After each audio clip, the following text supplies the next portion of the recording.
কুতিবা আলাইকুমুস সিয়াম, তোমাদের উপরে রোজা ফরজ করা হলো। রোজা আমরা বলেছি মৌলিকভাবে তিনটি জিনিসের সমন্বয়, এটা হলো রোজা। প্রথম শিরোনামটা হলো এটা। নিয়তের সাথে খাদ্য, পানীয়, স্ত্রী মিলন, এই তিন জিনিস থেকে সুবহে সাদিক থেকে সন্ধ্যা পর্যন্ত, সূর্য অস্ত পর্যন্ত বিরত থাকা, এর নাম হলো রোজা। এটা হলো রোজার মৌলিক রূপ।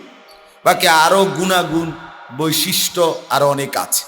মূল এটুকু না হলে নাই হবে, এটুকু হতেই হবে, এই তিন জিনিস থাকতেই হবে। নিয়ত বাধ্যতামূলক, খাদ্য, পানীয়, স্ত্রী মিলন, এই তিন জিনিস থেকে বিরত থাকা বাধ্যতামূলক। সুবহে সাদিক থেকে সূর্যাস্ত পর্যন্ত, গুরুবে শামস পর্যন্ত এইটুকু সময় বিরত থাকা, এটা বাধ্যতামূলক। এতটুকু হলে কমপক্ষে রোজার মৌলিক ফরজ, মূল ফরজ আদায়। বাকি রোজার সার্বিক গুণাগুণ, ফলাফল, লক্ষ্য, উদ্দেশ্য, যে উদ্দেশ্যে রোজা, এটা অর্জনের জন্য সমস্ত গুনাহ থেকে বাঁচতে হয় এবং আল্লাহ তাআলার সমস্ত হুকুম পালন করতে হয়, তাইলে রোজার প্রকৃত লক্ষ্য উদ্দেশ্য হাসিল হয়। কামা কুতিবা আলাল্লাযীনা মিন ক্বাবলিকুম, যেমনটা ফরজ করা হয়েছিল তোমাদের পূর্ববর্তীদের উপর। এই কথার দুই অর্থ। এক, যে আমাদেরকে সান্ত্বনা দেয়া, যে ঘাবড়াবার কিছু নাই, তোমাদের পূর্বপুরুষ সর্বযুগে সর্বকালে যারাই ইমানদার ছিল তারা সকলেই রোজার বিধান পালন করেছে, অতএব এতটা কোনো পেরেশানির কিছু নাই। আরবিতে বলে ইজা আম্মাতিল বালওয়া তাবাত, এটা আরবি একটা প্রবাদ। মুসিবত যখন আম হয়ে যায়, ব্যাপক হয়ে যায়, সহজ হয়ে যায়। আমরা বাংলাদেশ ভাষায় কয় যে 10-এর যেই গতি আমারও সেই গতি। তার মানে হইল ভাই সবাই করতে পারলে আমি পারবো না কেন, আর সবাই যা হইব তা আমারও তাই হবে, এই তখন জিনিসটা একটু হালকা মনে হয়। আল্লাহ তাআলা সান্ত্বনা দিছে। আরেকটা হলো কামা কুতিবা আলাল্লাযীনা মিন ক্বাবলিকুম, তোমাদের পূর্ববর্তীদের উপরে ফরজ করা হয়েছিল। তাফসীরের মধ্যে আছে পূর্ববর্তী যত জাতিকে আল্লাহ তাআলা রোজার বিধান দিয়েছেন, সংখ্যায় কম বেশি আছে, কারোর জন্য 3 দিন, কারোর জন্য 30 দিন, আবার সময়ের কম বেশি আছে। বর্তমানে যেই সময় সুবহে সাদিক থেকে সূর্যাস্ত পর্যন্ত, তার মধ্যেও কম বেশি আছে, ছিল। এরকম যাকেই দিছে পূর্ববর্তী যত জাতিকে, ইমানদার উম্মতকে, কেহই পূর্ববর্তী কোনো সম্প্রদায় আল্লাহ তাআলার এই হুকুমকে তার মৌলিক আল্লাহ যেভাবে দিয়েছেন ওইভাবে ঠিক রাখে না, ঠিক রাখে না, কেহই না। পূর্ববর্তী কেহই না। কেউ মাস বদলায় ফেলছে, কেউ সময় বদলায় ফেলছে, কেউ সংখ্যা বদলায় ফেলছে, কেউ 30 দিনের রোজা দিছে 50 দিন বানায় ফেলছে, কেউ 30 দিনের রোজা দিছে 1 দিন বানায় ফেলছে, কেউ 30 দিনের রোজা দিছে কিছুদিন রাইখা টোটাল ছেড়ে দিছে, কেউ 30 দিনের রোজা দিছে সিজন বদলায় ফেলছে। মানে এইবার যেই গরম, প্রচন্ড গরম, এবারে রোজা কমপক্ষে 16 ঘন্টা 17 ঘন্টা লাগবে, তো কাজে বাদ দাও, এইবার এইটারে চেঞ্জ করে 12-13 ঘন্টার ভিতরে কোন সময় পরে ওই সময় চাও, ওই সময় মিলে দিচ্ছে হেদের মন মতো। এইরকম সদর বদর, মানে এলো মেলো উলট পালট করছে। আল্লাহ তাআলা আবার বললেন তোমাদের পূর্ববর্তীদের উপরেও দেয়া হয়েছিল, এখন আবার তোমাদেরকে দিলাম একটা উদ্দেশ্যে, বান্দা তোমরা আমার আখিরি বন্ধুর উম্মত, আমার শেষ বান্দা, তোমাদের পরে আর শরীয়ত নাই, তোমাদের পরে আর কিতাব নাই, তোমাদের পরে আর কোনো বিধানও নাই। তোমাদের পরে তোমরা যদি টোটাল নষ্ট করে দাও তাইলেও নতুন বিধান দেব না কিয়ামত। তোমরা যদি পূর্ণ ইতমিনানের সাথে পালনও করো তাইলেও কোনো নতুন বিধান আর আসবে না, এটাই শেষ। কাজেই আল্লাহ তাআলা বললেন তোমাদের পূর্ববর্তীদের উপরও ফরজ করা হয়েছিল, কিন্তু কেহই আমি আল্লাহকে ভয় করে নাই, বরং নিজেদের মন গড়া এলোমেলো করে সেটাকে সম্পূর্ণ পরিবর্তন করেছে। তো আমি চাচ্ছি লাআল্লাকুম তাত্তাকুন, তোমরা যেন আমি আল্লাহকে ভয় করতে পারো, তাকওয়া অর্জন করতে পারো। অর্থাৎ আমার ভয় নিয়ে আখিরাতের ফিকিরে আমার হুকুম ঠিক যেভাবে বলছি, যত কিছুর বিনিময় হোক, যত কষ্ট হোক, এভাবেই যেন তোমরা পালন করো। এই উদ্দেশ্যে এই কথাটা তোমাদেরকে মনে করাই দিলাম, যে তোমাদের পূর্ববর্তীদের উপরেও দেওয়া হয়েছিল। কিন্তু তারা কি করে নাই? যথাযথ সম্মান, যথাযথ হুকুমের মান রক্ষা করে না। এই ছিল প্রথম আয়াতের তর্জমা। আজকে আপনাদের সামনে দ্বিতীয় আয়াত পড়ছি, 184 নম্বর আয়াত। আমি বলছি যে 184 নম্বর, 185, 186, 187, 5টা আয়াত রোজা সম্পর্কিত। বলছি সবার কাছে আগেই যে মেহেরবানি করে কোরআনুল করিমের কোনো বাংলা সংক্ষিপ্ত তর্জমা এবং সংক্ষিপ্ত তাফসির এইটা পড়ে নিতে, তাহলে নিজেদের ভালো হবে। কমপক্ষে তাফসিরে মাআরিফুল কোরআন হযরত মাওলানা মুফতি শফি রহমতুল্লাহ আলাই, গোটা পৃথিবী বিখ্যাত আলেম, সারা পৃথিবীর বাংলা ভাষাভাষী মুসলমানদের কাছে খুব জনপ্রিয় তাফসির, সবচেয়ে সুন্দর, সংক্ষিপ্ত, জরুরি মাসআলা মাসাইল, প্রয়োজনীয় বিষয় সম্বলিত তাফসিরে মাআরিফুল কোরআন। বিবেকবান প্রত্যেকটা মুসলমানের উচিত এটা পড়া। এটা পক্ষপাত মুক্ত, কারো কোনো অভিযোগ এই তাফসিরের উপরে নেই। আলহামদুলিল্লাহ, সবার কাছে সমাদৃত তাফসির সারা পৃথিবীব্যাপী, তাফসিরে মাআরিফুল কোরআন। এইটা আপনি যদি পড়েন, এই 5টা আয়াতের তর্জমা, ইনশাআল্লাহ বহুত উপকৃত হবে, নিজের রুহের খোরাক হবে। রোজার মৌলিকত্ব, রমজানের মৌলিক বৈশিষ্ট্য আপনি জানতে পারেন, কিনতে পাওয়া যায়। তাফসিরে মাআরিফুল কোরআন 2 খণ্ডে কত 1500-1600 টাকা বা 1700-1800 টাকা নিবে, এটা কিনে নেন। আমাদের ওই যে চান্দিনা আলামিন মাদ্রাসা মসজিদের আশেপাশে লাইব্রেরি আছে, অগরে বলেন, অর্ডার দেন যে তুমি টাকা নাও, আমার আনায় দাও। ওরা তো লাইব্রেরিদের সাথে যোগাযোগ আছে এদের, এরা আয়না দিবে। আপনার উচিত, আমি সবসময় বলি বাপ, ওয়াজ এই যেই কোনো হুজুরের বয়ান পূর্ণাঙ্গ ইসলাম পেশ করার জন্য, বুঝানোর জন্য যথেষ্ট না, যথেষ্ট না। আপনার পুরা রোজার যাবতীয় মাসআলা বিস্তারিত আলোচনা আমি বলতে রাজি আছি, কিন্তু আপনারা 3 দিন মসজিদ থাকেন, আমার লগে থাকেন। ফজরের শুধু 5 ওয়াক্ত নামাজ হবে আর শুধু ওয়াজ হবে, বুঝেন নাই কথাটা? পুরা তো শুনবেন, এনে লজিং সিস্টেম, বাড়ির থেকে ভাত এনে দিব, বাড়িত করে ভাত খাবেন দোতলায় গিয়ে। মানে বিষয়টা হলো, একজন বক্তা বলেন, ওয়াইজ বলেন, ইমাম বলেন, খতিব বলেন, পূর্ণ কথাটা বলে শেষ করা কঠিন, খুব কঠিন। যেন নিজেরও একটু কি থাকতে হয়, আগ্রহ থাকতে হয়, নিজেরও একটু ফিকির থাকতে হয়। সব কিছু হুজুরদের কান্দে তুলে দিয়ে আপনি একদম নিজেকে অমুখাপেক্ষী ভাবলেন, এটা উচিত। আপনি একটু একটু পড়েন, যেখান দিয়ে বুঝেন না, যেটা আপনার কাছে একটু বুঝের ঘাটতি মনে হয়, বুঝতেছেন না, তো উলামায়ে কেরামকে জিজ্ঞেস করে, ফাসআলু আহলা যিকরি ইন কুনতুম লা তা'লামুন। এটা তো আল্লাহ তাআলার হুকুম, তোমরা যা জানো না, বুঝো না, তা আহলুজ যিকির উলামায়ে কেরামের কাছে জিজ্ঞেস করে নাও। চলেন তো এইবার 184 নম্বর আয়াত, আল্লাহ তাআলা বলেন আইয়ামাম মা'দুদাত। এটাও একটা সান্ত্বনা।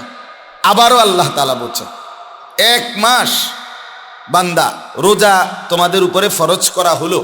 এখন বান্দা যদি জিজ্ঞেস করে কতদিন, তো আল্লাহ তাআলা বলতেছেন আইয়ামাম মা'দুদাত, গুনা গুনা কয়েকদিন, হাতে গুনা কয়েক, খুব বেশি না, তো আহামরি পেরেশান হইও না, হাতে গুনা কয়েকদিন। অনির্দিষ্ট তোমাকে ফেলে রাখবো যে একদম উপাস, সাবধান, ভাত তরকারি বন্ধ, কয়দিন, আমি যেদিন কই সেদিন না, এরকম না।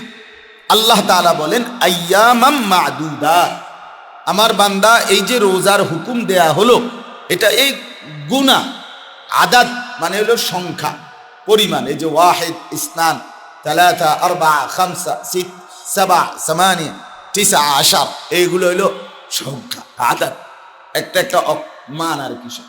ও আমরা যে সৌদি আরবে হজ উমরার সফরে গেলে তো জিদ্দা এয়ারপোর্ট থেকে যে বাসে উঠায় মক্কা শরীফ নেওয়ার জন্য এবং মদিনা শরীফ নেওয়ার জন্য, এই বাসের ড্রাইভাররা আপনার এবং বাসের কোম্পানির লোকরা, আরবীয় কোম্পানির লোকরা এই প্যাসেঞ্জার গনে মনে 500 বার, এই শুধু এটা গনে একটু পর একজন মনে 10 জন আইসা গনে, এই লোকগণের ওয়াহিদ ইসনা তালাতা আরবা খামস সিত সাবা সামানি তিসা আশা, আবার গনে আবার গনে আবার গনে। তো এটা গুনাহ। তা আল্লাহ তাআলা বলেন আইয়ামাম মা'দুদাত, তোমাদের রোজা নির্দিষ্ট গুনাহ কয়েকটি দিন, খুব বেশি দিন। এখন নির্দিষ্ট গুনাহ দিন কয়টা এটাই এরপরের আয়াতে আসবে, সেটা হলো শাহরু রমাদান, রমজান মাস, আর একটি মাস, রমজানের এই একটি মাস, এইটাই তোমাদের জন্য আমি আল্লাহ তাআলার পক্ষ থেকে ফরজকৃত রোজার বিধান। সুবহানাল্লাহ। তাইলে অনির্দিষ্ট কোনো সময় কি বলেন না, আইয়ামাম মা'দুদাত, এইলো এক অর্থ। আরেক অর্থ হইল আইয়ামাম মা'দুদাত বলে আল্লাহ তাআলা এটা বুঝাইছেন রোজা তোমার ইচ্ছা মতো না, আমি আল্লাহর পক্ষ থেকে নির্ধারিত গণনাকৃত যেই দিনগুলো, সেগুলো তোমার সুবিধা অসুবিধা দেখার কিছু।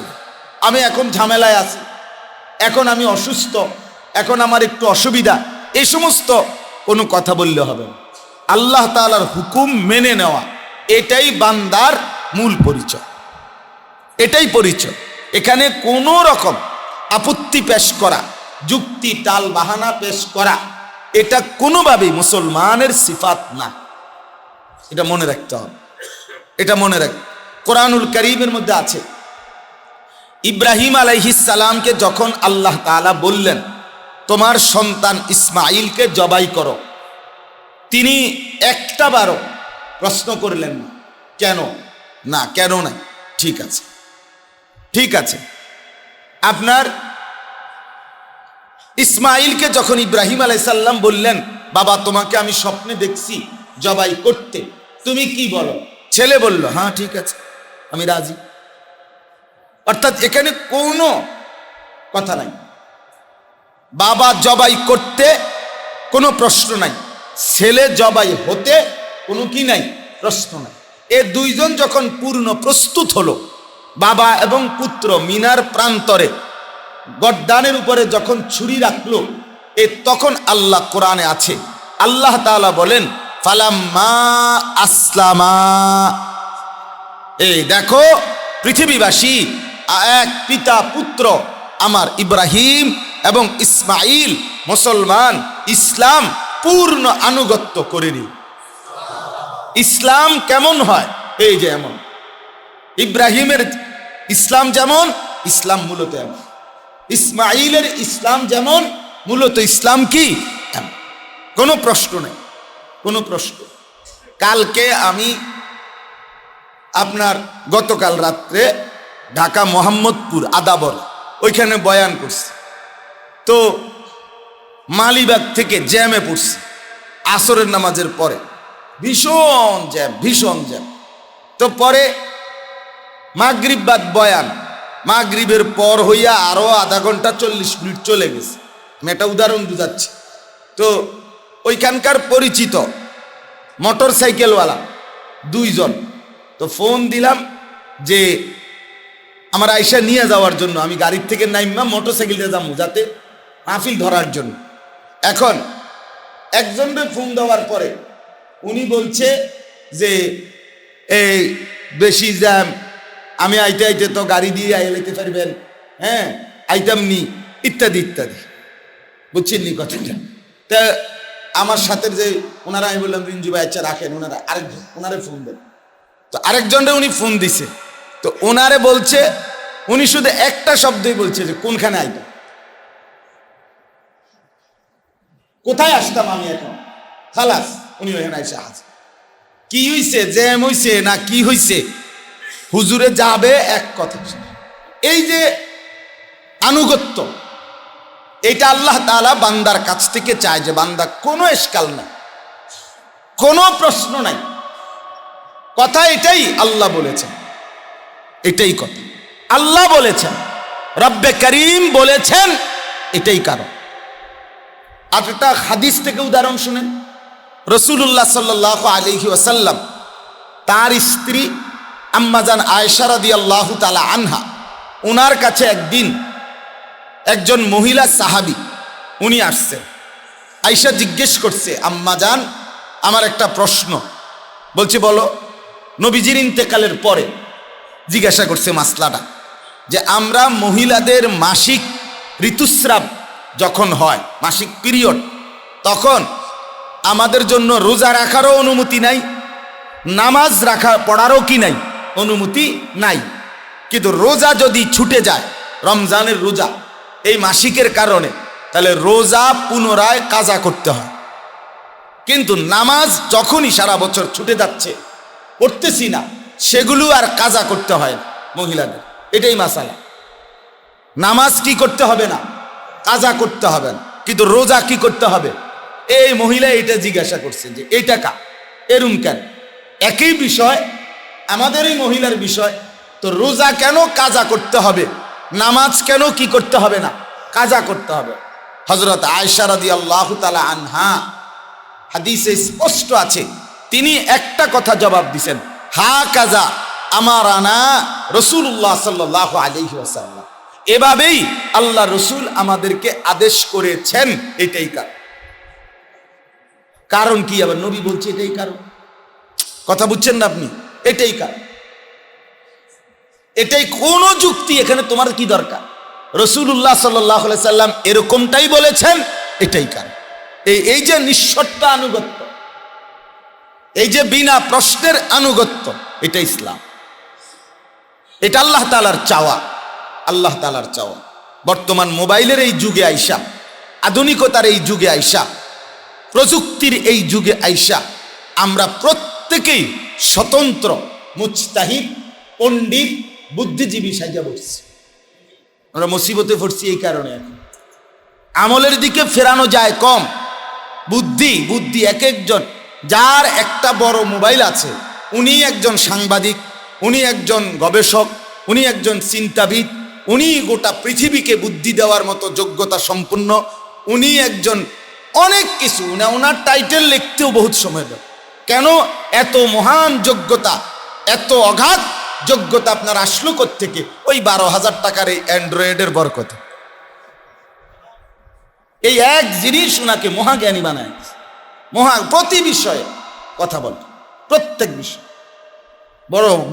একদিন আমার একজনে বলতেছে, বড় বড় আলেমরা কি করে, এটা করলে ভালো ছিল, বড় বড় আলেমরা এখন এই মুহূর্তে এটা কি করতেছে। পরে আমি বললাম যে ভাই, আমি ব্যক্তিগত খরচ দেব, লাইভ করব, ক্যান্টনমেন্ট আমাদের কুমিল্লা একেবারে মাঝখানে, যেখানে 3 রাস্তার মোড়টা, এই মাঝখানে দাঁড়াইয়া আপনি এটা কদ্দুর কইবেন যে এই কি করা উচিত। বড় আলেমরা যেহেতু তো বুঝতে পারতে, সত্যি বলছি, বড় আলেমরা যেহেতু পারতেছে না বুঝতে বিষয়টা, যেহেতু এই মুহূর্তে আপনি বুঝছেন, তা আপনি কদ্দুর কোন আমি লাইভে জাতিকে জানাই। এরপরে কইতেছে আমার কথা শুনবো কে? আমি তো এই ফাওয়ালাপ কেন করে, ফাইজলামির জায়গা পান না মিয়া, ফাজিল। তোমার কথা কে শুনবে? তোমার কথা কেউ শুনবে না, তুমি এটা বুঝো না। আকাম মানে এই যে একটা বদভ্যাস দিন দিন বাড়ছে, দিন দিন বাড়ছে বাপ, এটা আমাদের জন্য কল্যাণ আনবে না, এটা কল্যাণ আনবে না, কল্যাণ আনবে না। অবাধ কথা বলার, অবাধ মতামত পেশ করার অবাধ স্বাধীনতা, যে প্রত্যেক কথার উপরে একদিন, এটাই হাদিসে আছে, রাসূলুল্লাহ সাল্লাল্লাহু আলাইহি সাল্লাম বলেন, ইবলিস তোমাদেরকে কিভাবে ওয়াসওয়াসা দেয়, কুফরি করায় কিভাবে, শিরিক করাইতে চায় কিভাবে, এটার একটা সিস্টেম নবীজি বলছেন। ইবলিস প্রথম কারো দিলের মধ্যে এটা তৈরি করে যে মান খালাকা হাদা, মান খালাকা হাদা, এইটাকে সৃষ্টি করছে, আসমান আল্লাহ, জমিন আল্লাহ, পাহাড় আল্লাহ। এইভাবে তোমার মনে প্রশ্ন করতে করতে করতে করতে একসময় তোমার মনে ইবলিস তৈরি করে দিবে ফামান খালাকাল্লাহ, তাহলে আল্লাহকে কে সৃষ্টি করছে? তখন তো তুমি আটকে গেলা। এখানে আইনে তোমার ফেলাই দিল, তার মাকসাদ এটা। কথা বুঝছেন কিনা বলে, এজন্য কথার প্রসঙ্গে বললাম বাস, এটা জরুরি বিষয়। ওলামায়ে কেরাম, আপনি নির্বাচন করেন, আপনি আপনার জীবনের রাহবারির জন্য, পথ প্রদর্শনের জন্য, নিজের জিন্দেগির গন্তব্যের জন্য, আখিরাতের মঞ্জিলের জন্য নির্ভরযোগ্য মুত্তাকি দিনদার আল্লাহওয়ালা আলেম নির্ধারণ করেন, খুঁজে নেন, তালাশ করেন, করে তার কথার উপরে নিশ্চিন্তে আমল করেন, ইনশাআল্লাহ নিশ্চিন্তে জান্নাতীও হবে। শুধু শুধু পণ্ডিতি খাটাবেন, শুধু না। আমার অনুরোধ, এই জেনারেল শিক্ষিত মানুষ অনেকেই আছেন, আলহামদুলিল্লাহ, আপনারা স্ব জায়গায় শিক্ষিত, স্ব জায়গায় আপনারাও সম্মানিত। আপনাদের বিষয়ে আমরা দাগ গলাই না। আমি কালকে চোখের ডাক্তার দেখাইছি, তো আমি একটা কথাও বলি নাই ওনারে, উনি যা ওষুধ দিছে তাই মানছি, চশমা যেভাবে দিছে একটু পাওয়ার বাড়ায় দিছে আমি তাও মানছি, কোনোটার উপরে আমি প্রশ্ন করি না। আমার আস্থা যে উনি একজন FCPS ডাক্তার, উনি একজন প্রফেসর, অতএব আমি এটা খবর নিয়েই গেছি আগে যে আর 10 জন ডাক্তারের মধ্যে উনি একটু সিনিয়র প্রফেসর, মানসম্পন্ন ডাক্তার, খালাস। এবার আমি আনুগত্য করছি, তার কথাটা মেনে নিছি। তাইলে এই যে মেনে নেওয়ার মানসিকতা দুনিয়ার সব লাইনে পারলে, এখানে আপনি পারবেন না কেন? এখানে আপনি করবেন না কেন? আমারে বলেন, এখানে আপনি করবেন না? আপনি বিল্ডিং এর সমস্ত ফাইলিং সহ সমস্ত ক্ষেত্রে আপনি ইঞ্জিনিয়ারের কথা মেনে নিতে পারলে, আখিরাতের বিষয়ে একজন নির্ভরযোগ্য আলেমে দ্বীনের কথা আপনি মানবেন না কেন? এখন যদি বলেন নির্ভরযোগ্য আলেম আসেনি, উপযুক্ত হুজুর আসেনি, তাইলে তো আল্লাহ তাআলা বলছে ওয়া জাআকুমুন নাযীর, প্রত্যেক জামানার মানুষের জন্য, প্রতিটা মানুষের জন্য ভয় প্রদর্শনকারী, আখিরাত বুঝানেওয়ালা, উপযুক্ত ভয়তি প্রদর্শনকারী মনোনীত বান্দা আমি পাঠাইছি, আমি পৌঁছাইছি। তো আল্লাহর এই কথা তো মিথ্যা হবে? নাউযুবিল্লাহ। আল্লাহ তাআলা জমিনের মধ্যে উপযুক্ত বুঝানোর মতো, আপনাদেরকে সিদ্ধান্ত দেওয়ার মতো আলেমে দ্বীন জমিনে নাই। তো আপনি দ্বীন মানবেন কেমনে? আপনি কোরআন মানবেন কেমনে? আখিরাতের উপায় অবলম্বন করবেন কিভাবে? এটা আল্লাহ আপনারে বিধান দিল, অথচ বুঝাইন না লোক নাই। তাহলে তার তাকলিফ মা লা ইউতাকু, সাধ্যের অতিরিক্ত বিষয় চাপিয়ে দেওয়া হয়ে গেল। আর আল্লাহ এটা করে না। আল্লাহ বান্দার জন্য তার সাধ্যের অতিরিক্ত কিছু চাপাইয়া দিতে পারেন না, পারেনি না। কোথায় খামখেয়ালির জন্য না করি, খামখেয়াল। আমরা হুজুররাই তো 12 জাতের হুজুর, 13 জাতের কথা কন, আমরা কোন দিকে যাবো? না আপনি কোন দিকে যাবেন? আপনি চিড়া খাবেন বিজাইয়া, আপনি বসে বসে চিড়া খাবেন, অথবা বন দিয়া চা দিয়া খাবেন বিজাইয়া, আপনি কিনবেন। পণ্ডিত যেহেতু, আমরা যেহেতু 12 রকমের হুজুর, 13 রকমের কথা বলি, কাজে আপনি বাদ দেন, আমরা হুজুরও বাদ দেন, আমরাও বাদ দেন, আপনি চলেন। আপনি 14 রকমের, আমরা তো 13 পর্যন্ত গেছি, আপনি 14তে আপনি, এটা ঠিক না। এটা কি না? ঠিক না। আপনাকে ইয়াকিন রাখতে হবে, এই জমিনে, এই মুহূর্তে, পৃথিবীতে আপনাকে উপযুক্ত রাহবারি করবার মতো, পথ প্রদর্শন করবার মতো কসম খোদার উপযুক্ত আলেম, মুফতি, দিনদার, আল্লাহওয়ালা আছেই আছে, থাকবেই থাকবে। আল্লাহ আমাদেরকে বুঝার তৌফিক দান করে। বিষয়টা গুরুত্বপূর্ণ, বিষয়টা খামখেয়ালি না। তাইলে আপনার জীবন সুন্দর হবে, আমল সুন্দর হবে, আখিরাত সুন্দর হবে। ঘন ঘন মত লাইলে হবে না, ঘন ঘন সিদ্ধান্ত নাড়লে হবে না। আপনাকে নির্ভরযোগ্য আলেমের তত্ত্বাবধানে জিন্দেগি পরিচালনা করতে হবে। আল্লাহ তৌফিক দান করেন। তো আইয়ামাম মাদুদাত, আল্লাহ তাআলা বলেন নির্দিষ্ট গুণা দিন, তাহলে ঘাবড়াবার কিছু নাই। ফামান কানা মিনকুম মারিদান আও আলা সাফারিন ফাইদ্দাতুম মিন আইয়ামিন উখার, আল্লাহ তাআলা বলেন সেখান থেকেও আমি আল্লাহ ওই নির্ধারিত একটি মাস রোজা ফরজ করা হলো নির্ধারিত সময়, সেখান থেকেও আরো ছাড় দিলাম। কি ছাড়? যারা প্রচন্ড রকমের অসুস্থ, যেই অসুস্থতার কারণে দুইটা বিষয়, এক, যেই অসুস্থতার কারণে একজন নির্ভরযোগ্য মুত্তাকি দিনদার ডাক্তার বলেছেন এই রোগে আপনি মৃত্যুবরণও করতে পারেন যদি রোজা রাখেন, অথবা আপনার রোগ প্রচণ্ড রকমের বেড়ে যাওয়ার আশঙ্কা আছে, এরকম আপনি নির্ভরযোগ্য ডাক্তার বললে এরপরে একজন উপযুক্ত মুফতি সাহেব থেকে জিজ্ঞাসা করে বিষয়টা, যে ডাক্তার সাহেব আমাকে এই বলেছে, আমার হালাত হলো এই অবস্থায় আমি রোজা ছাড়তে পারবো কিনা। এরপরে একজন মুফতি সাহেব থেকে আপনি এটার অনুমোদন নিয়ে আল্লাহ পাক আপনাকে রোজা ছেড়ে দেওয়ার পরবর্তীতে কাজা করবেন। এখন আও আলা সাফারিন, আল্লাহ তাআলা বলেন অথবা কেউ যদি সফরের অবস্থায় থাকে, সফরের হালাতে থাকে, তো সফরের অবস্থাতেও যদি কষ্ট বোধ করে, নিজের জন্য পেরেশানি বোধ করে, তাইলেও সে রোজা ছেড়ে দিতে পারবে। তবে ফাইদ্দাতুম মিন আইয়ামিন উখার, গুনে গুনে যে কয়দিন অসুস্থতা মারাত্মক হওয়ার কারণে ছেড়ে দিল অথবা সফর থাকার কারণে ছেড়ে দিল, এইটুকু দিনের রোজা পুনরায় গুনে কাজা আদায় করে নিতে হবে। এতটা রোজা যতটা ছুটে গেল। ওয়ালাল্লাযীনা ইউতীকুনাহু ফিদিয়াতুন তুআমু মিসকিন, আর তোমাদের মধ্যে যারা রোজা রাখতে সক্ষম, তারা ইচ্ছে করলে না রেখে তার বিনিময়ে একটি ফকিরকে, একটি মিসকিনকে একটি ফিদিয়া, মানে আমরা যে ফিতরা দেই, এক ফিতরা পরিমাণ মূল্য অথবা মূল্যের খাদ্য তাকে খাওয়াইয়া দিলে, যারা রোজা রাখতে সক্ষম কিন্তু চাচ্ছ না রোজা রাখবা না, তাইলে তোমরা ইচ্ছা করলে একজন ফকিরকে, একজন মিসকিনকে একটি রোজার বিনিময়ে এক ফিদিয়া, এক ফিতরা পরিমাণ টাকা বা খাবার তাকে খাইয়ে দিলে, খাবার খাইয়ে দিলে তোমাদের রোজার হুকুম আদায় হয়ে যায়।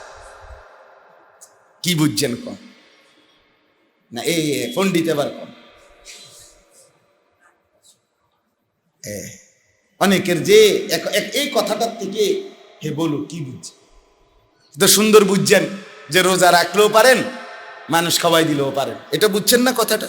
না না, এটাই তো কথা, এই কথার অর্থ এটাই।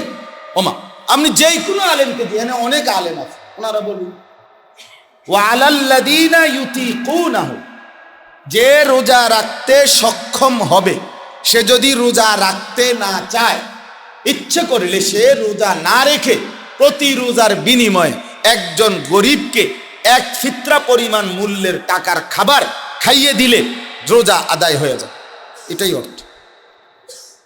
এখন এই কারণেই বলছি বারবার কথা, আপনি এখন বাংলা অনুবাদে এটাই লাগে, আপনি নিজে পড়লে এটাই বুঝবেন।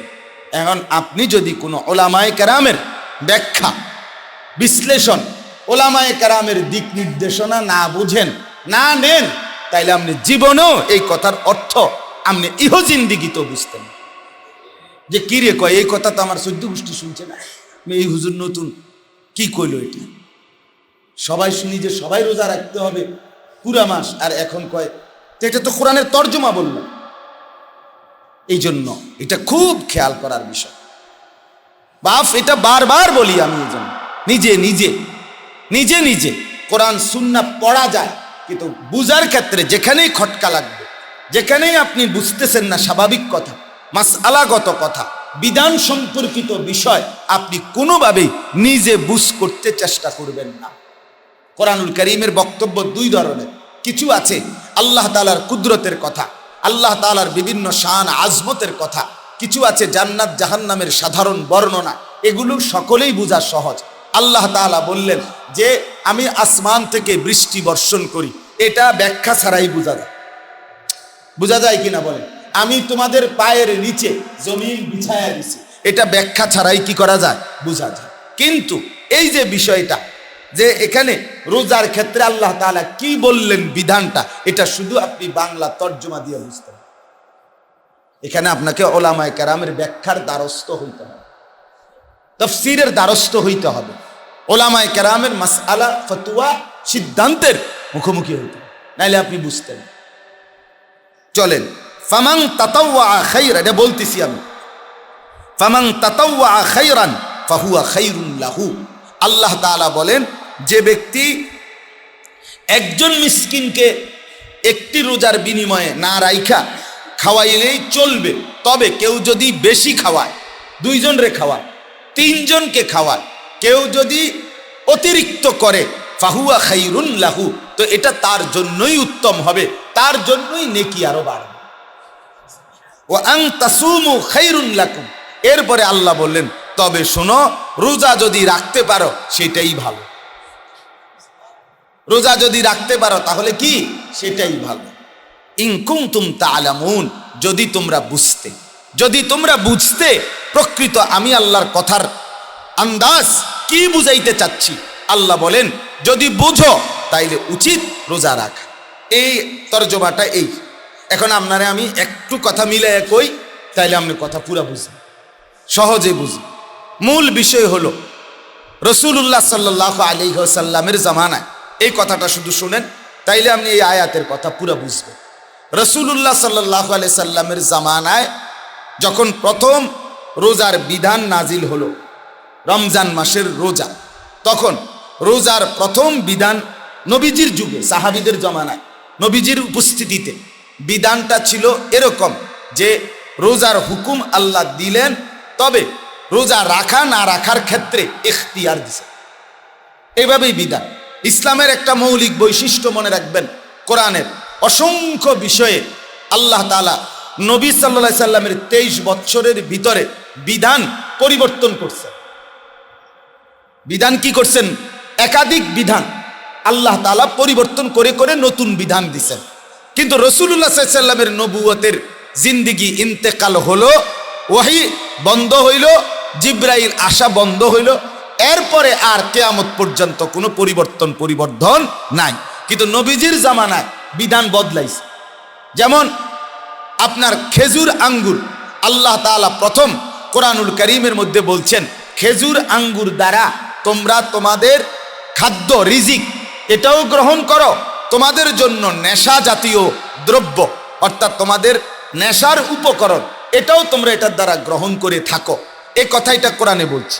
এখানে কোনো নিষেধের কিছু নাই, মানে নেশা নিষেধ এ কথা বলছে এখানে না। এই হলো প্রথম কথা, এর বলে আল্লাহ ছাড়িয়ে দিছে। কিছুদিন পরে আল্লাহ তাআলা কোরআনুল কারীমের বিধান আল্লাহ তাআলাই নাজিল করেছে যে ইয়াসআলুনাকা আনিল খামরি ওয়াল মাইসির, নবী আপনাকে মদ জুয়ার ব্যাপারে সাহাবীরা জিজ্ঞেস করছে, আপনি বলেন এতে উপকার একেবারেই সীমিত, ক্ষতির পরিমাণ অনেক বেশি। হ্যাঁ, ক্ষতির পরিমাণ অনেক বেশি। তাইলে নিরুৎসাহ করা হইল, কিন্তু চূড়ান্ত নিষেধ করা হয় না। ওই যে কিছু উপকার আছে বলল, তাহলে এটা দ্বিতীয় স্টেপ। 3 নম্বরে কিছুদিন পরে আল্লাহ তাআলা বললেন লা তাকরাবুস সালাতা ওয়া আনতুম সুকারা। আল্লাহ তাআলা বললেন হে ঈমানদাররা, তোমরা কোনোভাবেই যখন নেশা করো, এই নেশার পর তোমরা নামাজের কাছেও যেও না। তার মানে যতক্ষণ পর্যন্ত তুমি স্বাভাবিক না হও, নেশাগ্রস্ত অবস্থা থেকে হালাত স্বাভাবিক না হয়, ততক্ষণ নামাজে দাঁড়াইবা না। তাহলে এখানে 5 ওয়াক্ত নামাজের আগে কিছু সময়ে মদের নিষেধাজ্ঞা করা হইল, যেতটুকু আপনার নতুন করে অনুভূতি ফিরে না আসবে, এতটুকু টাইম গ্যাপ দিতে হবে। তাইলে চূড়ান্ত নিষেধ হয় না, কমে আসছে। এরপরে আল্লাহ তাআলা সূরা মায়েদার আয়াত নাজিল করে বললেন ইন্নামাল খামরু ওয়াল মাইসির ওয়াল আনসাবু ওয়াল আজলাম রিজসুম মিন আমালিশ শাইতান ফাজতানিবুহু। আজকের থেকে মদ, জুয়া, তারপরে ভাগ্য নির্ধারক তীর এবং মূর্তি পূজার বেদী, যেখানে মূর্তির পূজা হয়, এই সমস্ত কিছু টোটাল শয়তানের জঘন্য কাজ, একদম এক বাক্যে ছেড়ে দাও। ফাজতানিবুহু, টোটাল ছেড়ে দাও। তাহলে 4টি ধাপে মদ এবং জুয়ার চূড়ান্ত হারাম আল্লাহ তাআলা করছে। কথাটা বুঝলেন কিনা? তো ঠিক রাসূলুল্লাহ সাল্লাল্লাহু আলাইহি সাল্লামের জামানায় রোজার বিধান যখন দেওয়া হইল, তো প্রথম বিধান ছিল মান শাআ আফতারা মান শাআ সামা, যে মন চাইবে রোজা রাখবে, যে মন চাইবে রোজা রাখবে না। তো যে রাখবে না সে কি করবে? সে এর বিনিময়ে একজন ফকির, একজন মিসকিনকে এক ফিতরা পরিমাণ খাবার কিনে টাকার ওই পরিমাণ খাবার খাওয়াইয়া দিন। এটাই ছিল প্রথম বিধান। এরপরে আল্লাহ পাক রব্বুল আলামিন ওই সময়ও অসুস্থ এবং মুসাফিরদের জন্য আলাদা রাখছেন, যে তারা পরে কাজা করার শর্তে ছেড়ে দিতে পারবে। কিছুদিন পরে আল্লাহ তাআলা ওই তৃতীয় আয়াত, এটা আমি একটু পরে বলবো, এখন আর আজকে না, 185 নম্বর আয়াতে আল্লাহ তাআলা নাজিল করে জানান, ওই বাপ, এই ছোট মিয়া, এই ছাড়ো ছাড়ো মোবাইল, এটা তো তোমার বাপের হাতে দাও। জি, এটা বাপ কোনোভাবেই আদর না, আদর হতেই পারে না। এটা সন্তানের উপরে জুলুম, অন্যায় ছাড়া আর কিছু না। সাফ কথা, আপনি রাগ হইলেও আমি বললাম, যেই বাপ যেই মা তার সন্তানের হাতে বড় মোবাইল দেয়, উনি ওই সন্তানের উপরে জুলুম করছেন। ওই সন্তান নষ্ট করার পিছনে এই বাবাই দায়ী, এই মাই দায়ী, পরিষ্কার কথা। আপনিই দায়ী, যারা করতেছেন আপনিই নাই। ওরে খানা খাওয়াইতে হবে মোবাইল দেখাইয়া, ওরে নাস্তা করাইতে হবে মোবাইল দেখাইয়া, ওরে ঘুম পাড়াইতে হবে টেলিভিশন দেখাইয়া। না না না, এটা কোনো ব্যর্থতার কথা, পরাজিত মানসিকতার কথা। একজন মোমেন মুসলমান এটা করতে পারে না, খেয়াল করার বিষয়। চলেন তো বলতেছি, এরপরে আল্লাহ তাআলা বিধান দিলেন যে ফামান শাহিদা মিনকুমুশ শাহরা ফালিয়াসুমহু, যেই তোমরা রমজান মাস পাবে, পূর্বের যে ইখতিয়ার এটা তুলে নেওয়া হলো, এখন সকলকেই, সামর্থ্যবান সকলকেই পূর্ণ রোজা রাখতে হবে। তাহলে ওই যে একটা রোজার বদলে ফিদিয়া, এটা কি হয়ে গেল? রহিত হয়ে গেল। কিন্তু এই আয়াতের হুকুম মুফাসসিরিনে কেরাম বলেন, রাসূলুল্লাহ সাল্লাল্লাহু আলাইহি ওয়াসাল্লামের হাদিস দ্বারা এই আয়াতের হুকুম তখন নির্ধারণ হলো এটাও থাকবে কার জন্য? ও আলাল্লাযীনা ইউতিকুনাহুর জাগাত লা ইউতিকুনাহু, যারা অতিশয় বৃদ্ধ, এতটা দুর্বল, এতটা অক্ষম যে ওই অসুস্থতা পরে কাজা করবে এই শর্তে এখন রোজা ছেড়ে দিছে। কিন্তু এমন অসুস্থ ব্যক্তি যার রোগ এতটা বৃদ্ধ, এতটা দুর্বল, অক্ষম যে আর কোনোদিন এই সুস্থতা ফিরে আসার সম্ভাবনা নাই। ডাক্তারও বলছে, বাস্তবতাও বোঝা যাচ্ছে যে উনি আর কোনোদিন সুস্থ হওয়ার সম্ভাবনা নাই বললেই চলে। এই ব্যক্তির জন্য ওই হুকুমটা আল্লাহ তাআলার, যে এই ব্যক্তি নিজের রোজা যেহেতু প্রচণ্ড অসুস্থ, আবার পরে সুস্থ হওয়ার সম্ভাবনাও নাই, কাজে পরে কেমনে কাজা করবে সে, এই জন্য এই লোকের জন্য ওই পূর্বের হুকুমটা যে প্রত্যেক রোজার বিনিময়ে একজন ফিতরা পরিমাণ একজন গরিব দুঃখীকে খাওয়াইয়া দিবে, টাকা দিয়ে দিবে, এই হুকুম আগের মতো ওই অতিশয় বৃদ্ধ এবং দুর্বলের জন্য প্রযোজ্য। তাহলে এখন সব কথা মিলছে কিনা বলেন না? এই জন্য উলামায়ে কেরামের ব্যাখ্যা ছাড়া আপনি বুঝতেন। তাইলে আমরা রোজার মৌলিকত্বের এই দ্বিতীয় আয়াতটাও বুঝলাম। সর্বাবস্থায় শেষ কথা হইল, আল্লাহ তাআলা বলছেন রমজান মাসে যত রকমের সুযোগ ছাড় তুমি গ্রহণ করো না কেন, নিছো অসুস্থতা, মুসাফির, দুর্বল ইত্যাদি ইত্যাদি বিভিন্নমুখী ছাড় আমি আল্লাহ দিয়ে রাখছি। বাকি শেষ কথা আল্লাহ বলছে ওয়া আনতাসুমু খায়রুন লাকুম, মনে রাখো কোনো ছাড় গ্রহণ না করে একটু হিম্মতের সাথে রোজা রাখতে পারলে সেটাই বেশি উত্তম। আমি আল্লাহ এটাই বেশি চাই, আমার বেশি আকাঙ্ক্ষা রোজা রাখো বান্দা। আল্লাহ তাআলা আমাদেরকে বুঝার তৌফিক দান করেন, আমিন। সুবহান।